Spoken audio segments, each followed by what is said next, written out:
শান্তিপুরের মহিষকাগী কালীমাতার পূজা একটি অত্যন্ত প্রাচীন এবং ঐতিহ্যবাহী দক্ষিণা কালিকার পূজা। এটি পেছনে এক বিশেষ রহস্য এবং ইতিহাস লুকিয়ে রয়েছে। দীপান্বিত অমাবস্যার রাতে এই কালী মাতার আরাধনা করা হয়ে থাকে। এই দেবীর মহিষকাগী নামের পিছনে মূল কারণ যেটা জানা যায় তা হলো অতীতে দেবীর পূজায় মহিষ বলি দেওয়ার একটা প্রথা প্রচলিত ছিল।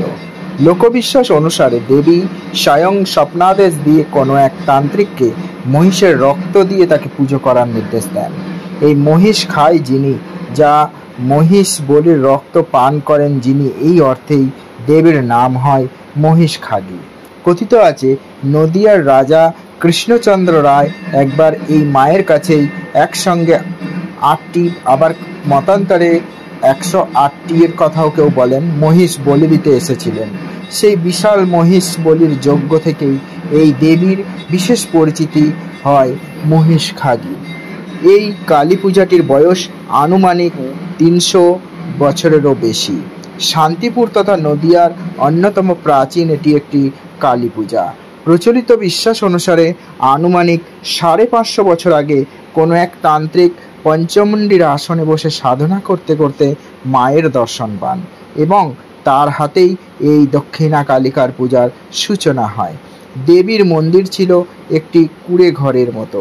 স্বপ্নাদেশ পেয়ে নদিয়ার মহারাজ কৃষ্ণচন্দ্র মন্দির নির্মাণ করে দেন। এই পূজার অন্যতম একটি রহস্যময় ও বিশেষ বৈশিষ্ট্য হলো এখানে বিয়ের রীতি মেনে মহিষকাগীর পূজা সম্পন্ন হয়। দেবীকে প্রথম পাটে ওঠানোর দিনে বিভিন্ন নিয়ম রীতি করা হয়ে থাকে। পূজার আগের দিন ভোররাতে দধিমঙ্গল অনুষ্ঠিত হয়। শুধু তাই নয়, অমাবস্যা শুরু হলে বিয়ের রীতি মেনেই দেবীর পূজা করা হয় এবং পরের দিন পালন করা হয় বাসি বিয়ের রীতি। যদিও দেবীর নামকরণ মহিষ বলি থেকে, বর্তমানে বহু বছর ধরে এই পুজোতে বলি প্রথা বন্ধ। শোনা যায় একবার পূজা অর্চনা করতে দেরি হয়ে যাওয়ায় বলি উৎসর্গের সময় পেরিয়ে যায় এবং সেই দিন থেকে বলি প্রথা বন্ধ হয়ে যায়। এখন পাঁঠা বলিও চলে, আবার কোথাও প্রতীকী বলির মাধ্যমেও পূজা হয়ে থাকে। নিরঞ্জনের আগে দেবীকে পান্তা ভাত ও ক্ষীরা মাছের ভাত বা রুই মাছের ভোগ নিবেদন করা হয়। মহিষকাগী দেবীর বিসর্জন যাত্রা শান্তিপুরের অন্যতম আকর্ষণ এবং এই বিসর্জন হয় কালী পূজার ঠিক পরের দিন।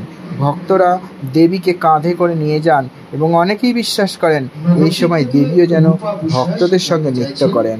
হাজার হাজার ভক্ত এই ঐতিহ্যবাহী বিসর্জন দেখতে ভিড় করেন। সুতরাং এটা বলা যেতেই পারে যে মহিষ বলির প্রথা, তান্ত্রিক সূচনা এবং বিয়ের আচারের মাধ্যমে দেবীর আরাধনার এই বিশেষ রীতি শান্তিপুরের মহিষকাগী কালী মাতার পূজাকে একটি অনন্য রহস্যময় মাত্রা এনে দিয়েছে।